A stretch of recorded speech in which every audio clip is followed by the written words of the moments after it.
Sunday Night Production. Si on se retrouve en Inde, par exemple, on va ressentir des odeurs qu'on n'a jamais senties auparavant. On va voir des choses qu'on n'a jamais vues auparavant. On va entendre des sons qu'on n'a jamais vus auparavant. La musique qu'on va entendre ici ou là. La langue, je veux dire, c'est quelque chose qui est très invasif, le voyage. C'est quelque chose qui, intellectuellement, est extrêmement stimulant. À l'image d'une éponge, quoi, qui va venir nous imprégner, donc, en tout cas, très durablement. Bienvenue dans Ultra Talk. Je suis Arnaud Manzanini et chaque semaine, je me plonge dans des discussions captivantes avec des esprits audacieux pour vous lancer vous aussi dans des aventures hors du commun. Des sommets de l'ultra trail aux routes infinies de l'ultracyclisme, de l'alpinisme aux horizons lointains de la voile, toutes les facettes du monde ultra sont explorées. C'est parti pour un nouvel épisode. Je suis avec Pierre Létienne aujourd'hui. Bonjour Pierre. Bonjour Arnaud. Heureux de pouvoir échanger avec toi et je te remercie du temps que tu vas nous consacrer à nous partager tes aventures, ton histoire, ton parcours. Vous savez, souvent en fin d'épisode, je vous invite à m'envoyer des contacts, des personnes que vous trouvez inspirantes et qui, selon vous, ont tout à fait légitimité leur place sur le podcast Ultra Talk. Et bien, c'est le cas de Pierre Létienne. Le contact m'a été envoyé par Marc Olivier. Donc Marc Olivier, si tu écoutes cet épisode, un grand merci à toi pour la mise en relation avec Pierre Létienne une fois que j'ai découvert le parcours. Lu je dis quelques parce que vous verrez qu'il y en a beaucoup, quelques aventures sur son blog. Forcément, Pierre avait totalement sa place sur le podcast Ultra Talk. Donc je suis ravi, Pierre, de pouvoir échanger avec toi. Un grand merci pour le temps que tu vas nous consacrer. Bienvenue. Et puis, je vais commencer ma première question de manière traditionnelle. Mais est-ce que tu peux te présenter, Pierre ? Alors, un grand merci pour ton invitation, Arnaud. Donc, je m'appelle Pierre, j'ai 44 ans. Je suis le papa de deux garçons bientôt adolescents, qui sont sur le chemin de l'adolescence. Et moi, je suis professeur des écoles depuis 2004. Voilà, depuis 20 ans maintenant. Bon, c'est intéressant. Alors, je vous invite tous à aller voir le blog de Pierre, alors je le mettrai dans les notes de l'épisode, mais c'est worldblogger.blogspot.com. Donc, c'est pas un site internet, c'est vraiment un blog. Et c'est ce que je disais à Pierre avant d'ouvrir les micros, c'est que c'est la première fois. Il y a une vraie particularité dans cet épisode, c'est que c'est pas une personne, un aventurier, un sportif de l'extrême ou un professionnel qui a fait quelques années d'aventure. Là, quand vous allez sur son blog, et je vous encourage à aller sur son blog, à Pierre, c'est que vous allez retrouver des premiers articles en 2000, c'est-à-dire il y a 23 ans, que Pierre partage sur ce blog justement ses aventures. Et c'est hyper intéressant parce que moi j'ai pris le temps d'aller lire les premiers articles en 2000 et ce qui est intéressant c'est qu'on voyage non seulement à travers tes récits, mais c'est aussi des photos, puisqu'il y a 23 ans, l'iPhone n'existait pas, les smartphones n'existaient pas. Et donc, la prise de photos était totalement différente et on retrouve à travers les photos les années 80, quoi. Très clairement, tu vois, la photo, elle transpire, l'histoire passe à travers la manière dont est prise la photo. Donc, je vous invite vraiment à relire les articles. Mais avant qu'on rentre dans le détail, Pierre, est-ce que tu peux nous raconter brièvement ton parcours et ce qui t'a poussé à devenir un aventurier ? Oui, alors cette histoire, je la raconte parfois. Je crois que le point de départ de tout ça, j'ai des souvenirs assez précis. Lorsque j'avais 7-8 ans, je me souviens d'être tombé sur un reportage à la télévision qui montrait des skieurs alpinistes qui descendaient du sommet du Mont Blanc à ski. Et j'avais 7-8 ans et j'avais trouvé les images absolument extraordinaires. Et c'est ça qui t'a marqué ? En regardant ces images, tu t'es dit, c'est ce que je veux faire un jour ? Alors, je me souviens avoir verbalisé à ce moment-là, mais moi, je veux faire ça un jour, exactement. Alors, la suite, elle est assez étonnante, puisque moi, mes parents ne m'ont jamais donné accès au monde de la montagne. Mes parents n'aimaient ni le ski, ni le froid. On n'avait pas les moyens, d'ailleurs, de partir au ski, donc je n'avais jamais mis les pieds en montagne et jamais mis les pieds sur une paire de skis. Mais déjà, à 7-8 ans, j'étais fasciné par cette image et je m'étais dit, mais moi, je veux faire ça.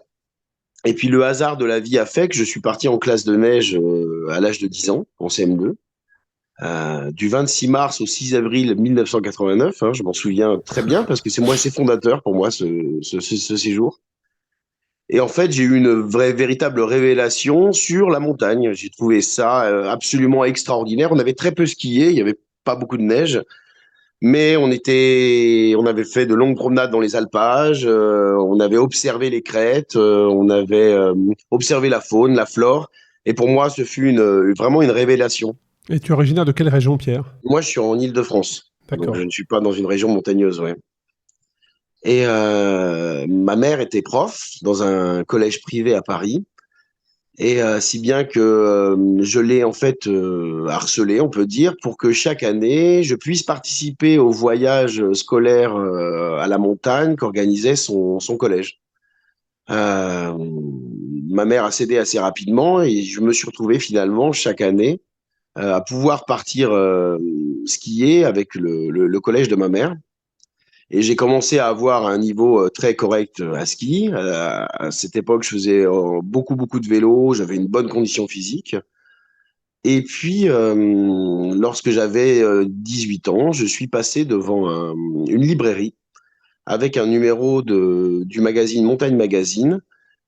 Et la couverture de ce numéro était Le Mont Blanc à ski, un rêve de gosse. Donc évidemment, j'ai acheté le magazine, j'ai dévoré l'article. Et à la fin de l'article, il y avait les coordonnées du guide qui avait emmené le journaliste sur le toit de l'Europe. Je l'ai appelé et je lui ai dit, écoutez, j'ai lu votre article, moi c'est mon rêve de gosse, donc je veux absolument faire le Mont Blanc à ski. Et le guide en question donc m'a écouté, m'a entendu et me dit, alors quelle est votre expérience de la montagne? Est-ce que déjà vous avez une bonne condition physique? Alors je lui dis oui, j'ai une très bonne condition physique. Est-ce que vous avez un bon niveau à ski? Oui, j'ai un bon niveau à ski.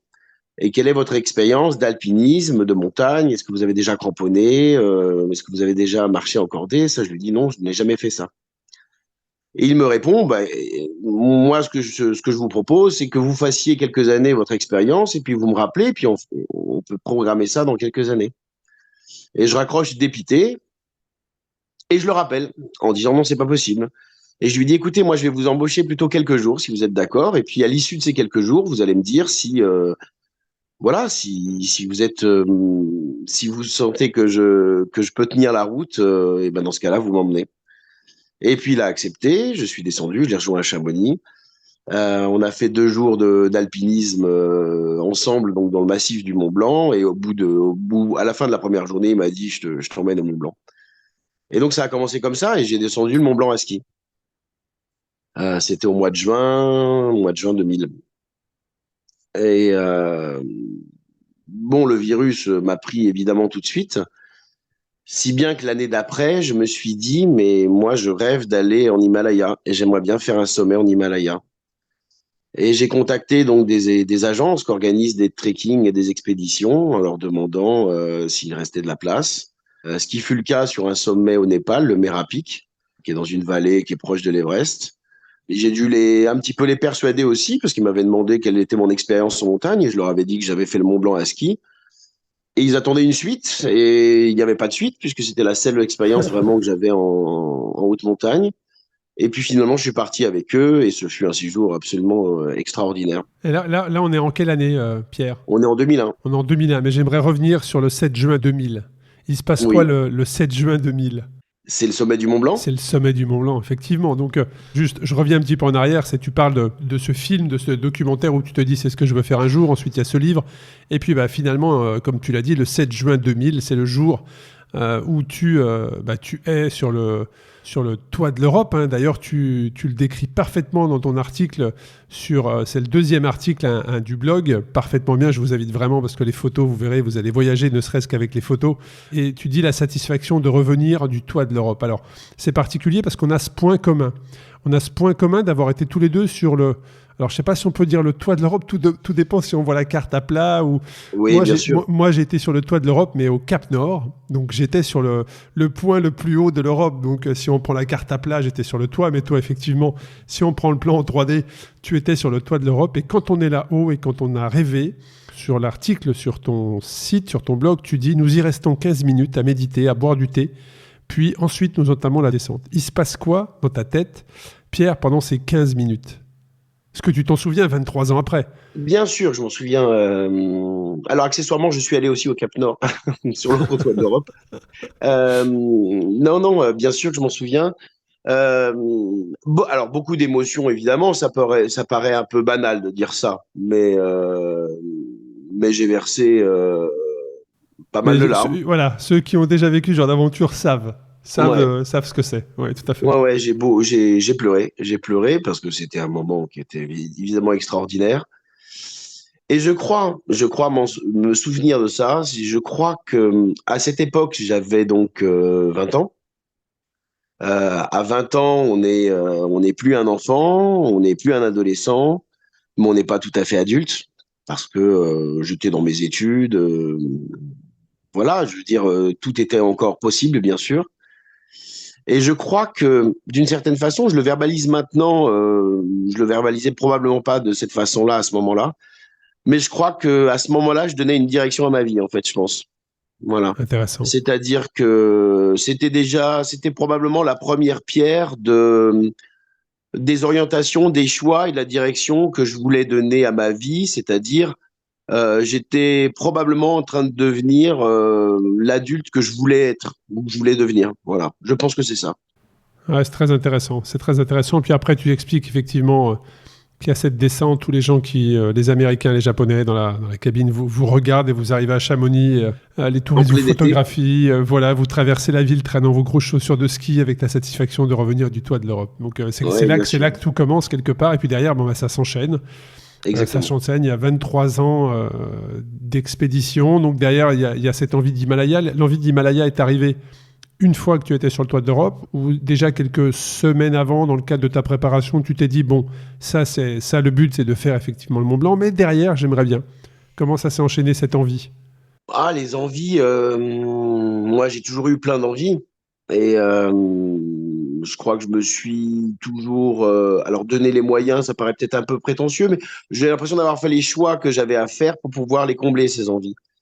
Et Et est-ce que, Pierre, est-ce qu'il y a des personnes ou des aventuriers qui t'ont inspiré au fur et à mesure de l'évolution de ton parcours? Est-ce que tu as un mentor ou plusieurs mentors, ou est-ce que c'est une rencontre, une discussion, un échange avec une personne qui ont permis que ce chemin se construise d'année en année? alors, des aventuriers célèbres, c'est ta question, c'est ça?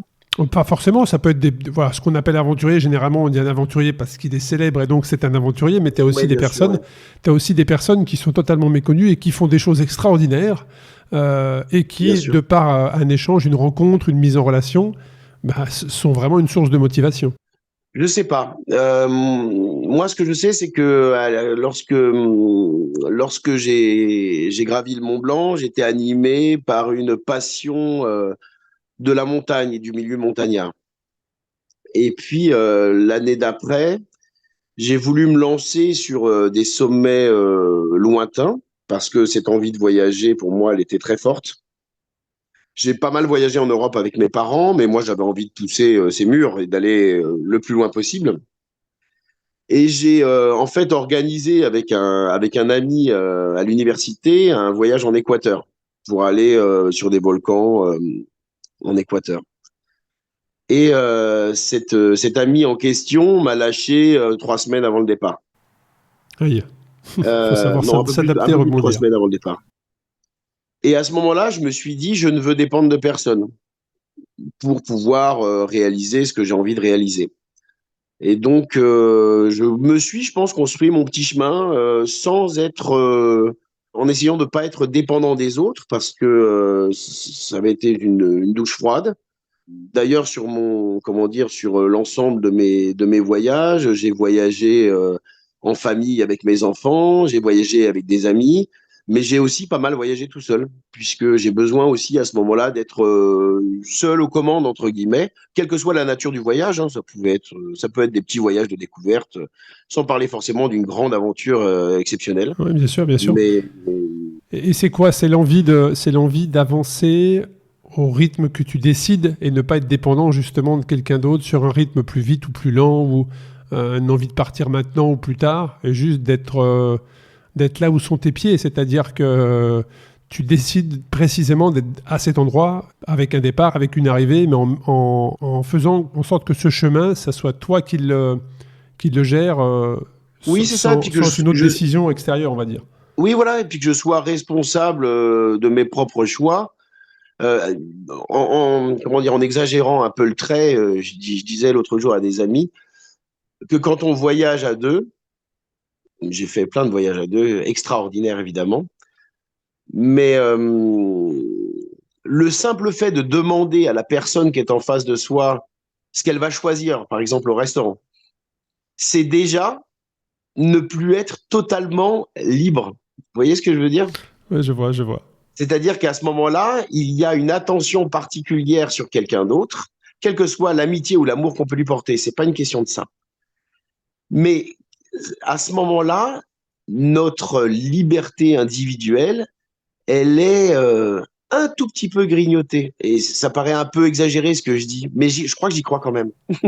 Ouais, c'est super intéressant. C'est super intéressant, Pierre, mais quelle est la... Parce que parfois, tu sais, quand on part faire des voyages, c'est le voyage qui est une excuse, en fait, pour partir, tu vois. On se trouve des voyages, des projets, des objectifs, et c'est une excuse, en fait, pour aller à la rencontre de personnes. Bien sûr. Quelle est ta motivation qui te pousse comme ça à entreprendre des voyages, des déplacements, des aventures? Et comme tu l'as dit, parfois, c'est pas des aventures, c'est juste se rendre sur un point qui est inspirant parce que, justement, il n'y a rien d'autre à faire que d'être dans la réflexion, ou alors, c'est un endroit où on sait qu'on va pouvoir rencontrer... d'autres personnes qui viennent d'autres horizons. Mais quelle est, toi, ta motivation principale à faire ce que tu fais depuis 23 ans? Je dirais dans un premier temps peut-être un lieu commun, mais évidemment c'est l'envie de découvrir, l'envie de comment dire, oui, de découvrir de nouveaux paysages, de nouvelles cultures, mais tout ça c'est un lieu commun. Pour y avoir réfléchi, je dirais que pour moi, c'est ce que je ressens vraiment. Le voyage, c'est une expérience ultime de vie. Alors, je vais m'expliquer. Euh, Moi, quand je rentre de voyage, quelle que soit la teneur du voyage, je parle pas forcément d'un voyage à vélo ou d'un voyage très engagé physiquement, je suis fatigué. Je suis fatigué quand je rentre de voyage. Euh, à mes amis qui me disent est-ce que tu as passé de bonnes vacances? Je leur réponds tout de suite du tac au tac, ils sont au courant. Je n'étais pas en vacances, j'étais en voyage. Ça veut dire que ça nécessite une concentration de capter les instants présents, de ne pas rater une rencontre, de s'intéresser à l'autre. C'est quoi? C'est une fatigue mentale, une fatigue peut-être même physique? Alors, ça peut être physique, mental, c'est évident. Je dirais pas concentration, mais je dirais il faut être absolument disponible, quoi. Disponible, c'est le bon mot, je pense, tu as raison. Disponible dans le sens où, quand je dis que le voyage, est une expérience ultime de vie, euh, je ne connais pas d'autres situations dans lesquelles tous les sens sont en éveil. Si on se retrouve en Inde, par exemple, on va ressentir des odeurs qu'on n'a jamais senties auparavant. On va voir des choses qu'on n'a jamais vues auparavant. On va entendre des sons qu'on n'a jamais vus auparavant. On va tousser parce que la pollution, elle est assez importante. La musique qu'on va entendre ici ou là, la langue, je veux dire, c'est quelque chose qui est très invasif, le voyage. C'est quelque chose qui, intellectuellement, est extrêmement stimulant.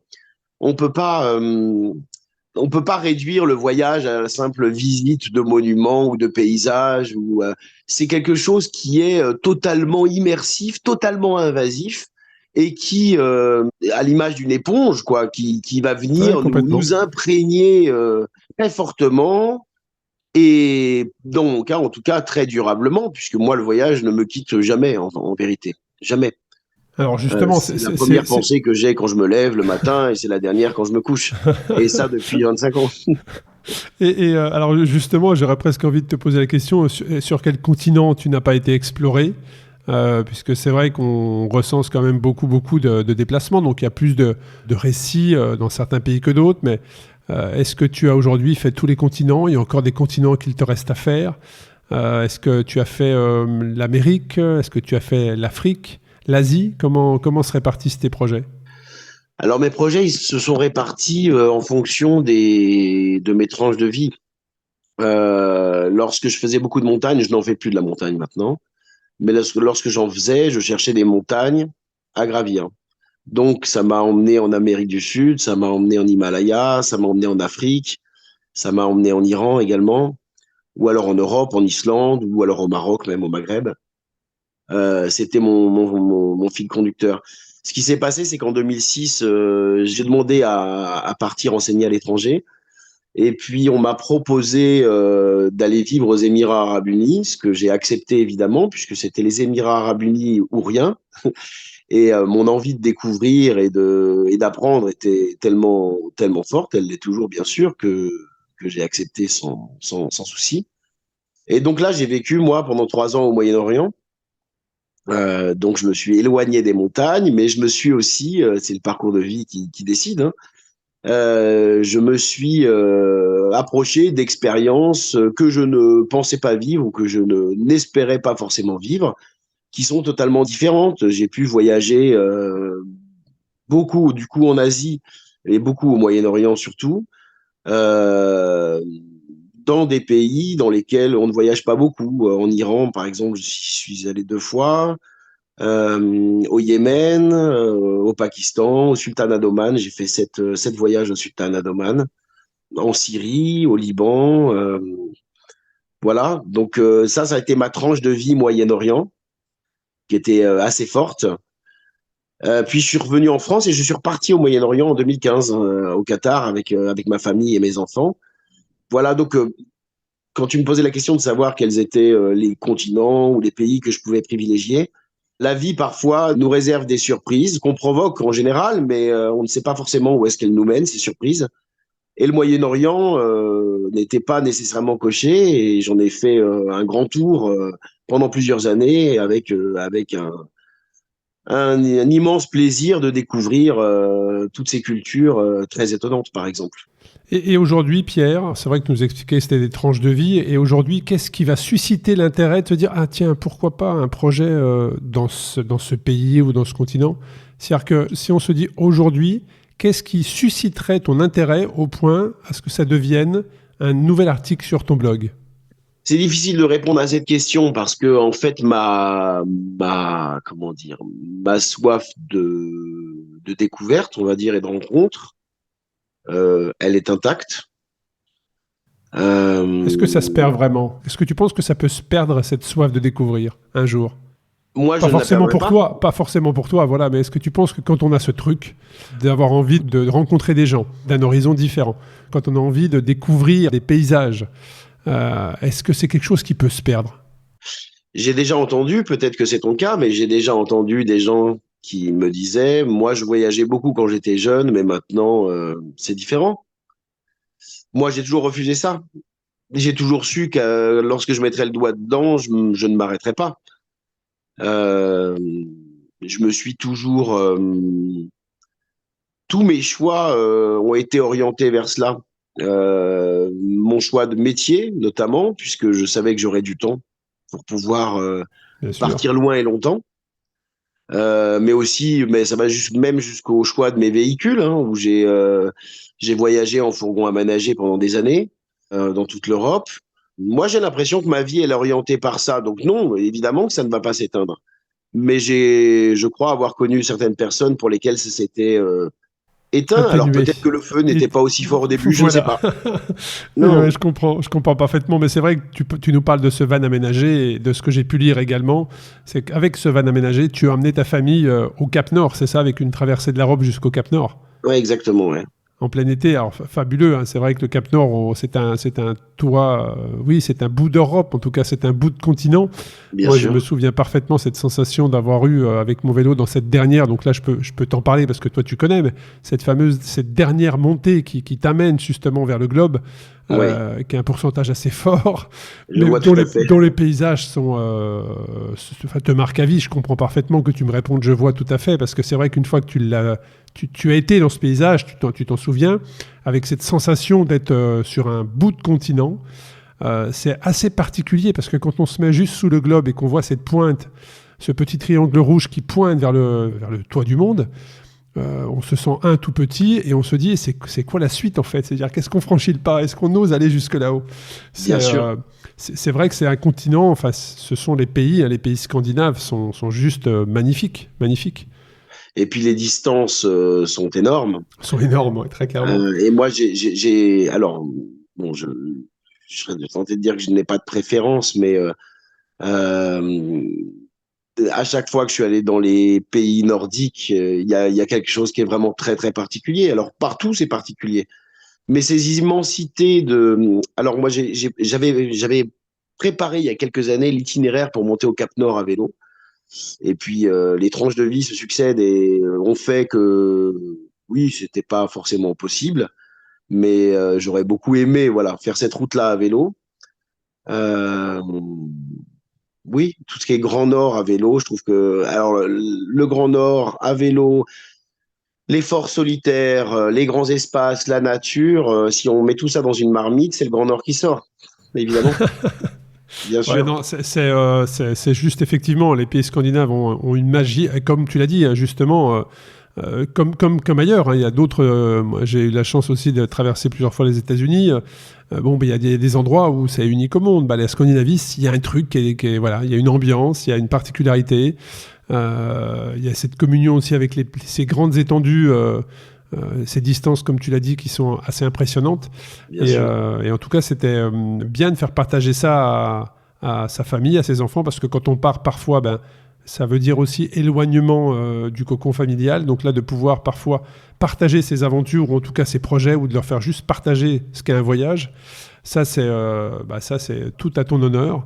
Et puis, si je reviens un petit peu sur toi, ta personnalité, ton mode de fonctionnement, comment aujourd'hui, toi, Pierre, tu positionnes tes projets ou tes aventures? Alors, au rythme probablement de ton emploi du temps professionnel, mais est-ce que c'est systématique, c'est-à-dire que tu les cales peut-être 1 an, 2 ans, voire 3 ans à l'avance dans ton agenda et tu constitues l'aventure dans ce seul et unique objectif, ou est-ce que les projets naissent et se concrétisent au fur et à mesure des rencontres, des envies, des lectures? Oui, je dirais que les projets, je sais que j'ai je rêve par exemple de parcourir la Pamir Highway à vélo entre Ah oui, bien Dushanbe sûr. et Osh, là au Tadjikistan et au Kirghizistan. Évidemment, ça c'est un projet que j'ai en tête depuis des années et des années. Alors ça, Euh, sur le podcast, j'ai eu plusieurs aventuriers qui m'ont partagé. C'est la route de la soie en fait. Hein. C'est la route de dans la soie, tout à fait. voilà, c'est dans cette direction. Et c'est vrai que ça donne une envie folle d'aller Incroyable. découvrir ces... Ouais, franchement, ça fait vraiment envie, effectivement. Donc ça, je rêve de le faire. Je rêve d'aller sur les volcans à Hawaï, par exemple. Voilà, d'aller m'approcher de la lave. Je sais que je le ferai. Donc, mais pour l'instant, on va dire que les conditions ne sont pas forcément réunies, notamment financières. Je sais que ça coûte beaucoup d'argent et puis il me faut du temps. Je sais que je le ferai. Voilà, j'ai eu des grands projets comme ça que j'ai pu concrétiser. Et puis, je les intercale, on va dire, de petits projets qui sont davantage réalisables en fonction, bien sûr, de mon métier, de mes contraintes familiales, évidemment. Je m'étais toujours dit que pour mes 30 ans, je me ferais un grand voyage à vélo. On parlait tout à l'heure du Grand Nord. Pour mes 30 ans, moi, j'ai traversé l'Alaska à vélo, du nord au sud, Waouh. Aïe, en aïe, aïe. autonomie, avec un ami à moi.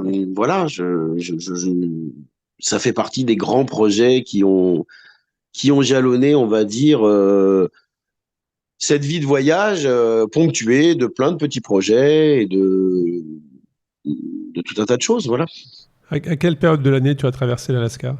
En juillet, août. Ouais. Et donc, c'est quoi? C'est Anchorage jusqu'au point le plus haut? C'est vers la mer de Beaufort? Alors en fait, on s'est fait déposer par un avion. Alors c'est assez étonnant d'ailleurs, un avion qui était semi-cargo, semi-passager. Je n'ai jamais vu ça. Donc la moitié de l'avion, ça devait être un A320, un Airbus. La moitié de l'avion, on va dire la partie arrière, c'était des sièges, et puis la partie avant, c'était cargo. Donc en fait, il y a un grand mur à l'avant des sièges, parce que derrière, c'est la partie de stockage, qui nous a déposé à Prudhoe Bay. Prudhoe Bay, c'est un champ pétrolifère, enfin un peu gazier plutôt, non pétrolifère, sur les bords de l'océan Arctique, donc le plus au nord possible de l'Alaska. Et Exact, effectivement. on a mis 21 jours pour rallier Anchorage. Ouais. Ok, vous l'avez fait dans le sens nord-sud, effectivement, nord-sud. Là, Ouais. c'est des grandes... On parlait de grands espaces tout à l'heure, de grands territoires, mais alors là, déjà les États-Unis, Je pense que tu as dû, certainement plusieurs fois à travers tes aventures, mais quand on traverse l'Alaska, j'en suis certain qu'à un moment donné, tu t'es dit, bah, attends, je vais prendre une photo pour bien mémoriser ce paysage, mais en fait, quand tu prends la photo, tu te dis, mais en fait, tout ne tient pas dans la photo. Bien sûr. Ça ne tient pas.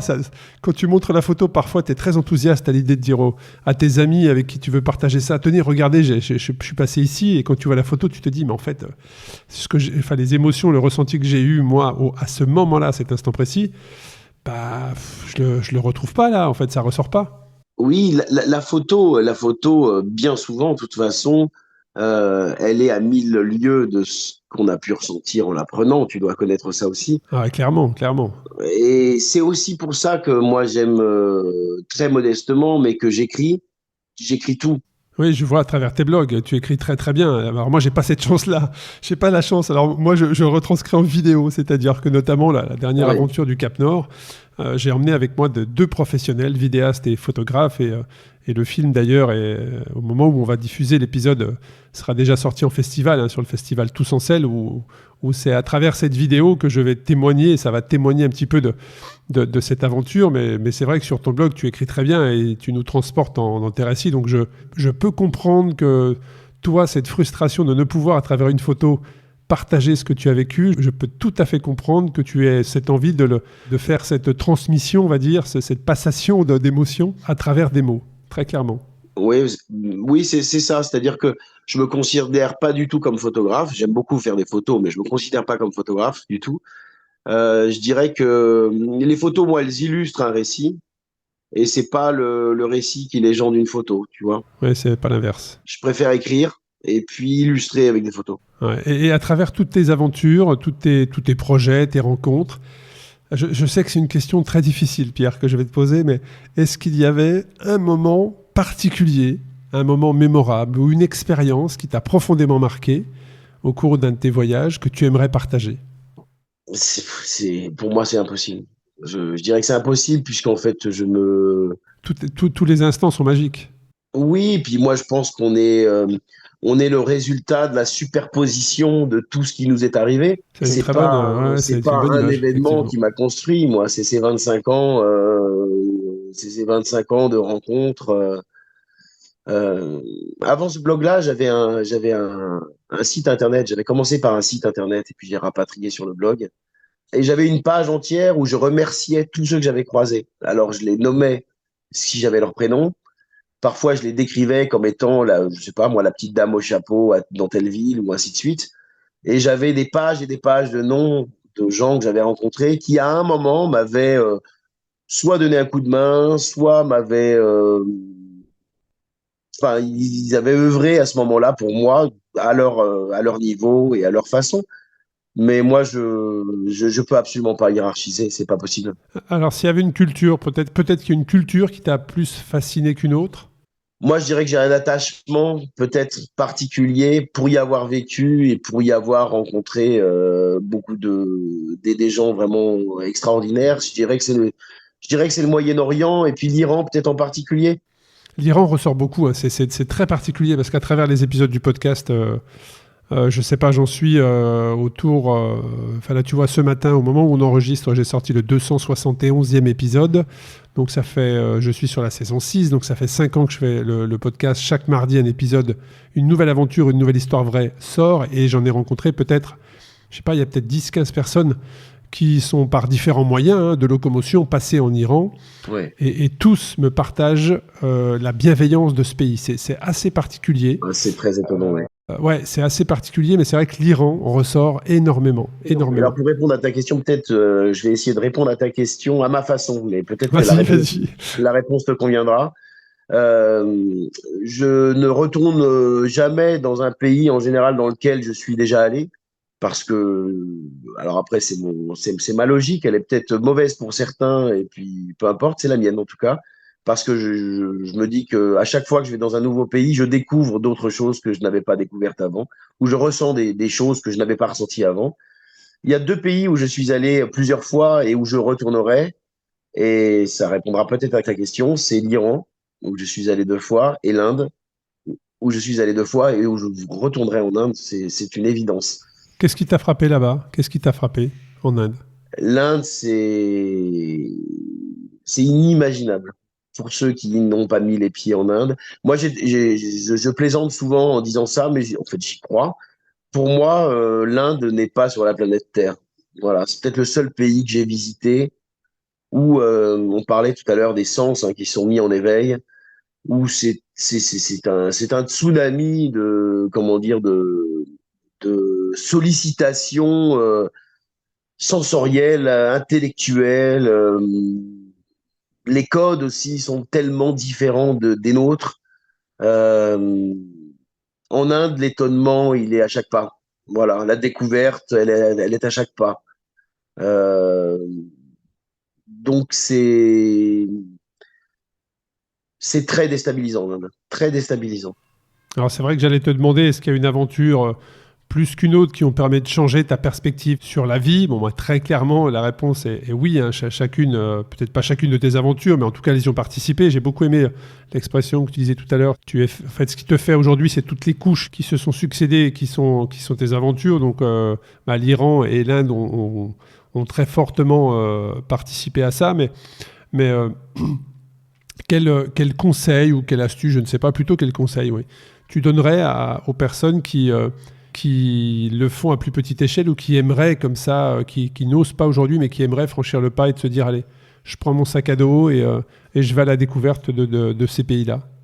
Bon, je dirais, mais après, c'est ce que je dis aussi, c'est ce que je me dis aussi dans mon métier, dans ma vie de tous les jours. Moi, je dirais, on manque d'audace. Notre monde, il manque d'audace. Notre société, elle manque d'audace.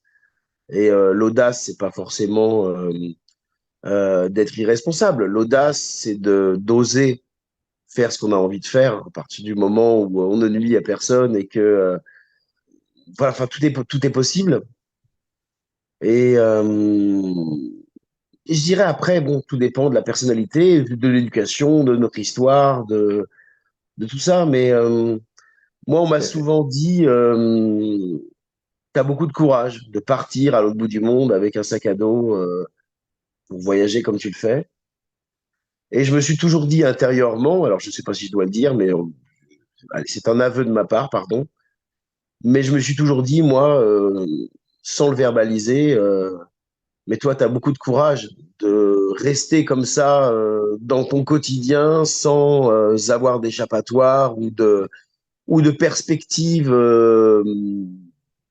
comment dire, lointaine, ou pas d'ailleurs, mais en tout cas des perspectives d'aventure et de rencontres et de découvertes, puisque moi, je n'en suis pas capable. J'ai toujours besoin de partir et de découvrir et de rencontrer des nouvelles personnes, des nouveaux lieux. Est-ce que Pierre, ça ne serait pas au final une question de choix et d'avoir le courage ou l'audace, comme tu l'as dit, mais de prendre la décision? Parce que très clairement, que ce soit à travers les témoignages que je reçois des différents épisodes que je partage, et très certainement toi, à travers toutes les personnes que tu rencontres, beaucoup disent « Ah, moi, j'aimerais bien aller voir, j'aimerais bien faire ci, j'aimerais bien faire ça ».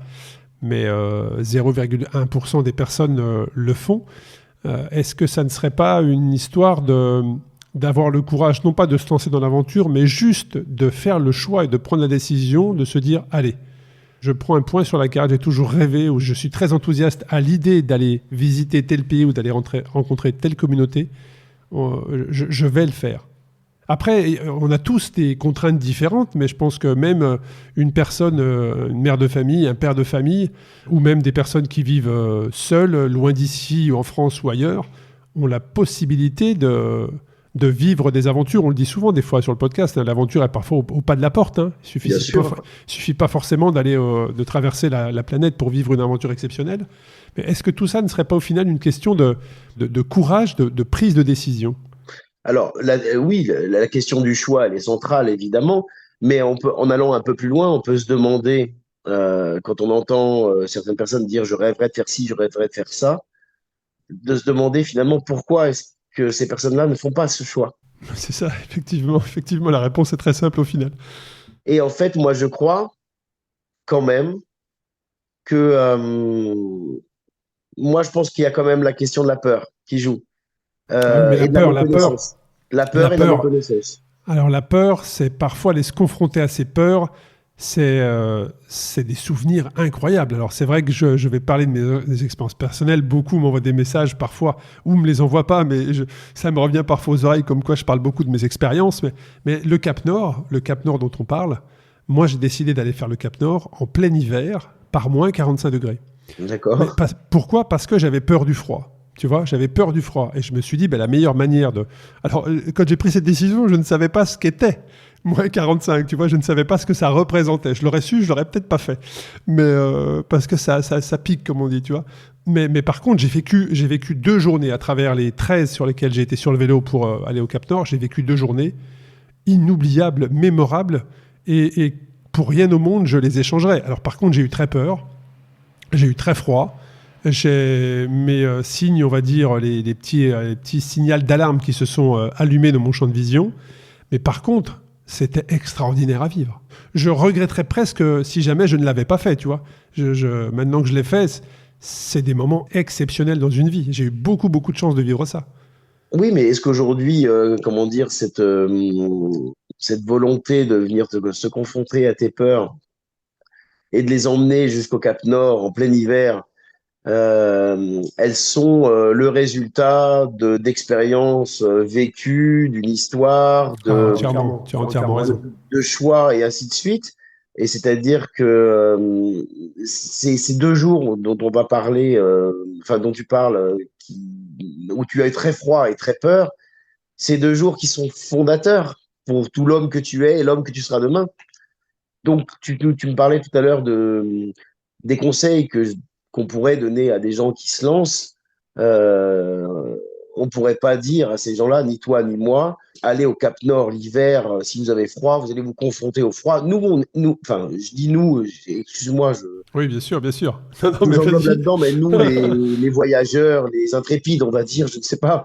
Mais c'est toute cette superposition dont je parlais tout à l'heure qui nous a construit, qui continue à nous construire et qui fait qu'aujourd'hui, euh, je pense qu'on voit les choses d'une façon totalement différente par rapport à des Oui, gens oui, qui je ne te peuvent pas rejoins. bouger de chez eux, sans aucune malveillance de ma part en Non, disant non, bien ça. sûr. Complètement, mais je te rejoins. Déjà, la prise de décision, elle arrive parce que y a toute une histoire de vie derrière qui fait qu'à un moment donné, tu prends la décision. Et ça, mais il y en a autant d'histoires de vie que d'habitants sur cette terre, très clairement. Et puis ensuite, c'est quelque chose qui te fait évoluer, qui te fait grandir, en tout cas qui te construit pour la suite. Et tu reviens forcément différent. Sans parler d'exploit, je parle pas d'exploit de performance, je parle juste de voyage. Quand tu reviens, logiquement, t'es une personne un peu plus sereine, en tout cas, parce que tu as vécu quelque chose qui te faisait plaisir.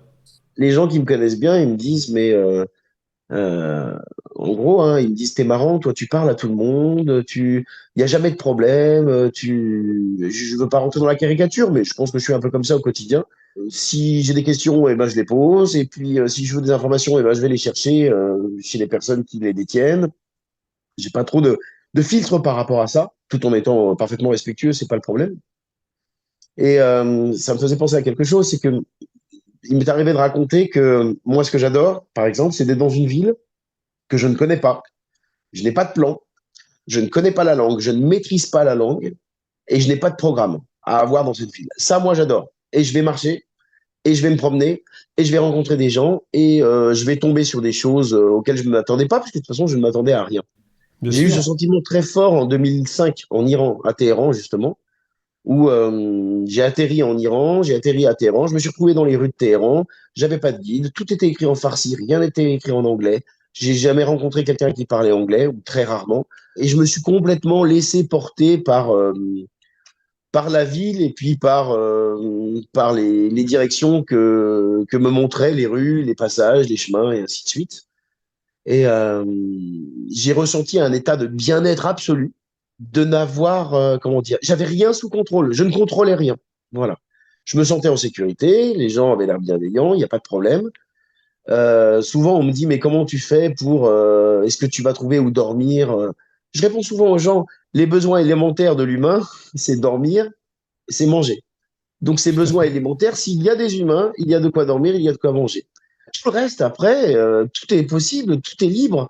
Et moi, je me sens très en sécurité, paradoxalement, dans des endroits où je n'ai pas de connaissances, où tout est possible, où mon cerveau va engranger tout un tas d'expériences. C'est à ce moment-là que moi, je me sens le plus serein et le plus disponible. Ouais.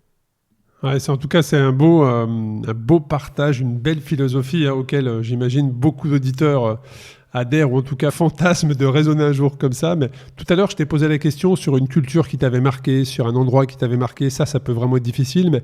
Mais là aussi, alors ça va être un petit peu engageant, un petit peu difficile, mais je suis sûr que quand je vais te poser la question, il y a un visage qui va te venir en tête. C'est s'il y avait une personne, une rencontre. C'est peut-être le visage auquel tu penses chaque matin, auquel tu penses quand tu te couches le soir, mais une rencontre qui, pour toi, a été exceptionnelle.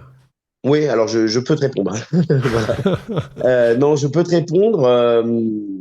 Alors, c'est pas quelqu'un à qui je pense tous les jours, évidemment, mais j'ai rencontré au Costa Rica, j'ai rencontré un gars qui était canadien, qui s'appelait Roy, qui avait à peu près 70 ans, à peu près. Et il m'a rencontré au moment où j'essayais de traverser une rivière à pied. C'est-à-dire que j'étais parti marcher le long de la plage. Et donc, il y a des rivières qui viennent interrompre le sable. Et donc, pour pouvoir passer de l'autre côté et continuer sa progression sur la plage, il faut traverser ces rivières.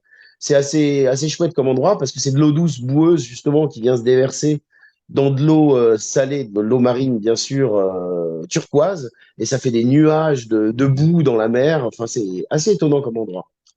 Et donc, j'étais en train de traverser la rivière, le sac à dos sur ma tête, évidemment. J'avais enlevé mon pantalon, mes chaussures, j'avais tout enlevé. Puis j'avais de l'eau jusqu'aux genoux, jusqu'aux cuisses, jusqu'à la taille, jusqu'à quasiment au-dessus du nombril. Et puis là, j'entends, mais il s'y prend mal, le petit Français. Qu'est-ce qu'il fait là?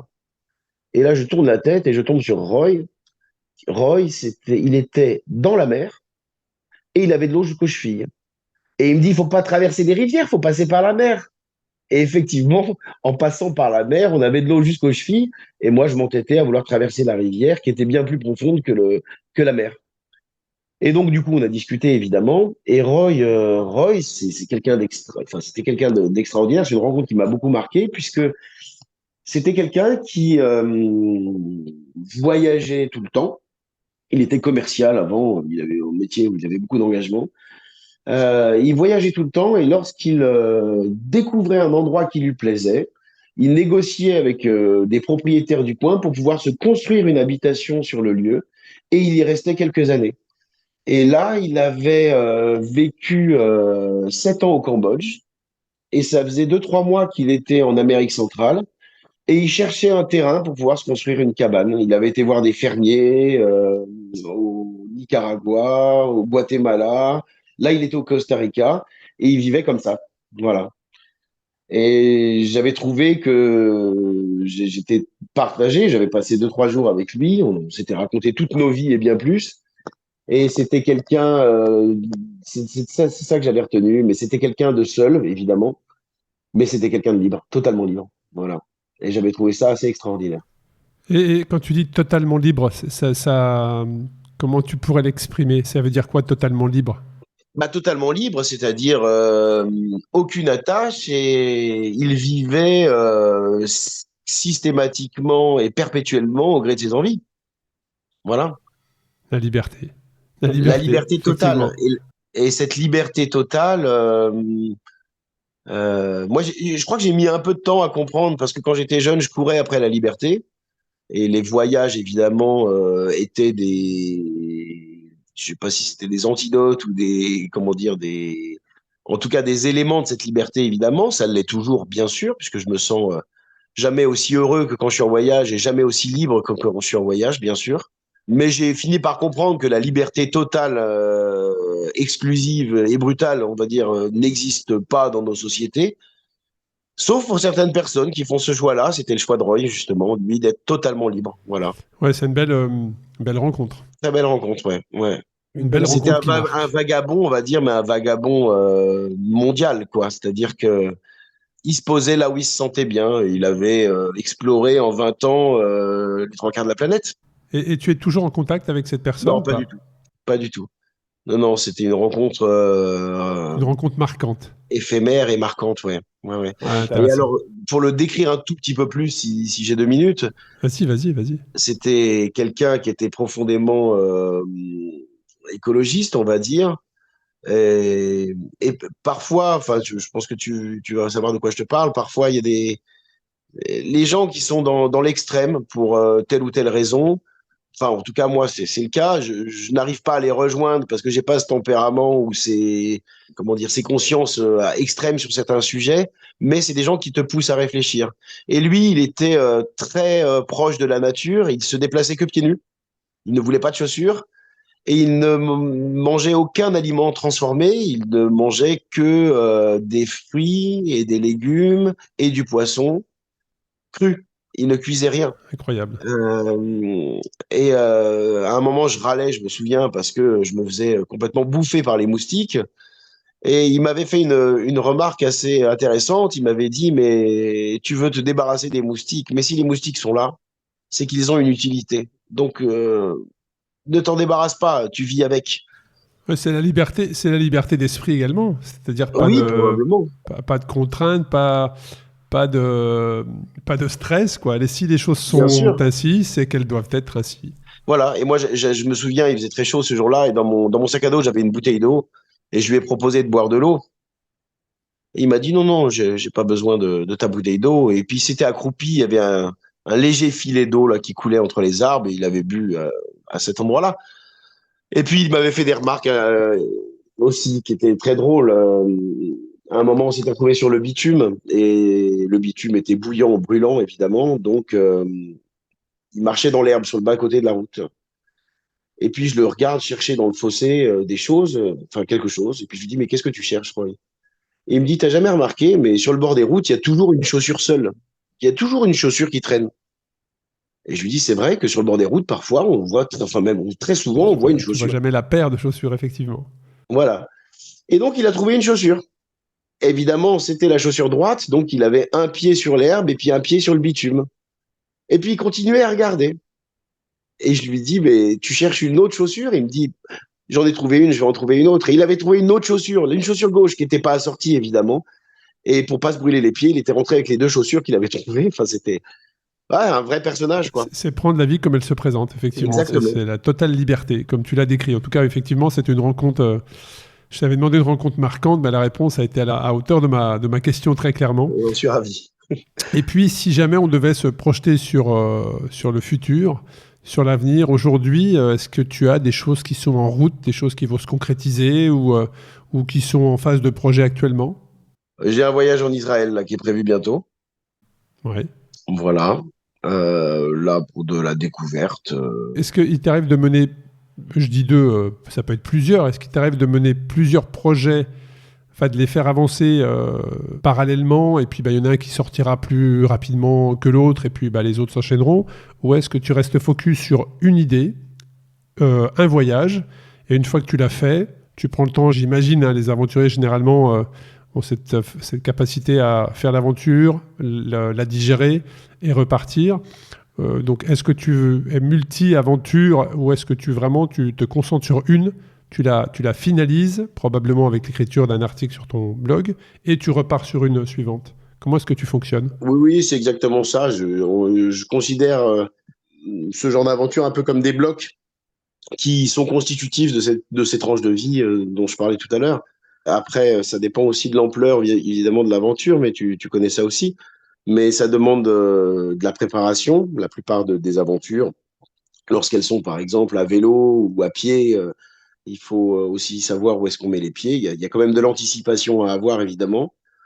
Le voyage en lui-même, puis je dirais la redescente, entre guillemets, mais l'exploitation des photos, des textes, les publications. Oui, je considère ça comme un bloc. Et moi, évidemment, mon idéal, ce serait d'aller de bloc en bloc, évidemment. Moi, en tout cas, je préfère me focaliser sur un objectif en particulier. Et puis après, voler d'objectif en objectif, une fois que celui-ci est achevé. Tout à l'heure, tu disais, il y a des gens qui disent, ah bah mon rêve, c'est de faire ci ou de faire ça. Bon, finalement, ils sont toujours dans l'expectative de ce rêve-là. Ça ne veut pas Le dire rêve, qu'on est mort. le rêve, parfois, dans son canapé, le fait de rêver comme ça, permet de s'échapper. Oui, Permet de s'échapper un peu de son quotidien. C'est possible aussi, hein, ça peut être une thérapie. probablement. Probablement. Mais moi, je le vois pas comme ça. Moi, je. Oui, oui, clairement, oui, oui, bien sûr. Ouais. Et puis, je dis souvent que moi, il y a un sentiment parfois qui m'anime lorsque, quand il y a des contraintes professionnelles ou familiales qui font que je ne peux pas voyager comme je veux, ça déclenche en moi une forme de frustration, on va dire. Et la frustration, pour moi, c'est quelque chose de positif. Parce que, en fait, la frustration, c'est un moteur pour moi pour agir. Après, c'est un moteur de l'action. La frustration pour toi, c'est être en bas de la sinusoïde. Et la frustration permet. Alors, quand je dis en bas de la sinusoïde, les fidèles auditeurs du podcast vont comprendre. Hein, c'est cette fameuse courbe des émotions, tu as probablement compris, mais cette fameuse courbe des émotions où, quand tu fais des aventures, on va dire longue distance ou de longue durée, bah, tu passes à un moment donné par cette émotion, quand tu es tout en haut de la sinusoïde, ou cette émotion qui peut ressembler à de l'euphorie parfois. Et à l'inverse, généralement, après la phase d'euphorie, tu vas tellement un petit peu loin dans tes réserves que s'ensuit la phase de déprime un peu. Oui, bien sûr. Ouais. Et parfois, toi, la frustration, ça pourrait être représenté ou schématisé par ce bas de la courbe où la frustration est tellement forte que tu reprends une impulsion. Généralement, quand on est tout au fond, hein, on a le sol qui est proche, c'est un point d'appui. Donc, on prend appui pour remonter tout en haut. Oui, on peut dire ça. Cette image de la sinusoïde, elle est très juste, mais je pense que ceux qui ont l'habitude de voyager et de faire de vivre des aventures qui sont assez engagées physiquement, comme les tiennes par exemple à vélo. Les écarts sont très faibles. Les écarts entre le haut et le bas sont maîtrisés. Oui, voilà, sont maîtrisés. Un peu plus. Je pense que toi comme moi, on le sait. Lorsqu'on est en bas, on sait très bien que ça va remonter. On le sait. Alors quand, oui, bien comment, sûr, exactement. mais on sait que ça va remonter. Donc, par rapport à quelqu'un qui n'aurait pas cette expérience-là, ou pour qui on parle chinois là, depuis tout à l'heure, je pense que l'appréhension du bas de la sinusoïde n'est pas du tout la même. On sait très bien que quand on est haut, on sait que ça va redescendre à un moment, et quand on est bas, on sait très bien que ça va remonter. Donc, c'est pas l'appréhension des heures et des jours à venir n'est pas du tout la même. Ouais, effectivement. Rien n'est jamais définitif. Dans les bons moments, il faut savoir que ça ne durera pas. Il faut faire en sorte que ça dure, mais à un moment donné, voilà. Et dans les moments difficiles, c'est un message qu'il faut s'ancrer profondément, c'est que ça ne durera pas. Alors parfois, ça peut être plus long que prévu. Il faut faire le dos rond, mais ça ne durera pas. Ouais. Quel message on arrive sur la fin de l'épisode, Pierre. Quel message tu pourrais faire passer aux auditeurs du podcast aujourd'hui ? Qu'est-ce que tu aurais envie de leur dire, là, maintenant ? Écoute, tu m'aurais posé la question il y a 5 minutes, je sais pas, j'aurais réfléchi, puis là je réfléchis pas parce que tu viens de me parler de la sinusoïde et je crois que j'ai une conclusion toute trouvée, si tu me permets de te la partager, de vous la partager. Euh, Par rapport aussi à cette histoire d'aventure, c'est ce que je travaille aussi avec mes élèves au quotidien, notamment, moi je suis un fan absolu du Petit Prince de Saint-Exupéry. Et il y a un chapitre que j'aime beaucoup qui dit en substance que toute l'énergie et tout le temps qu'on déploie et qu'on emploie pour atteindre un but sublime l'objectif, sublime ce but et donne une valeur incroyable à ce but. Et je sais pas si je pense qu'on peut conclure comme ça aussi, c'est-à-dire que je pense que c'est tous les projets qu'on a, les rêves qu'on a. Euh, le temps qu'on va mettre à les mettre en place, à les rêver, à les fantasmer, à les organiser, et ben vont donner une valeur totalement, une valeur immense à ces objectifs, et par là même rajouter une couche qui se superposera à toutes les autres couches qui participent de notre construction. Voilà.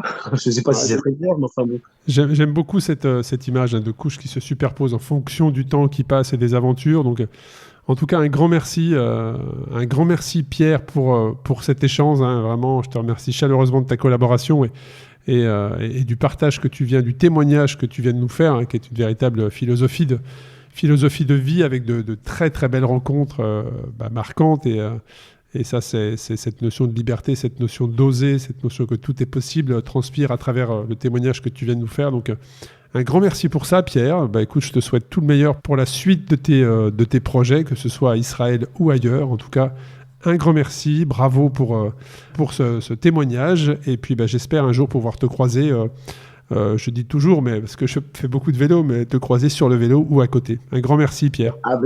Oui, c'était un grand plaisir. Merci beaucoup, Arnaud. Et puis tous les auditeurs, n'hésitez pas sur les réseaux sociaux à nous partager des noms comme ça de personnes que vous trouvez inspirantes, des hommes, des femmes. N'hésitez pas.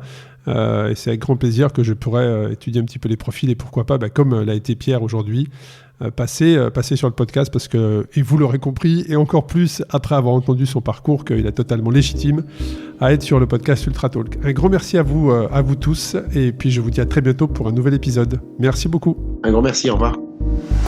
Merci d'avoir écouté cet épisode captivant d'Ultra Talk. J'espère que cette conversation inspirante avec des individus audacieux vous a laissé avec de nouvelles perspectives et une motivation renouvelée. N'oubliez pas que vous aussi, vous pouvez embrasser l'extraordinaire dans votre propre vie. Restez connectés sur les réseaux sociaux Ultra Talk et sur le site ultratalk-podcast.com.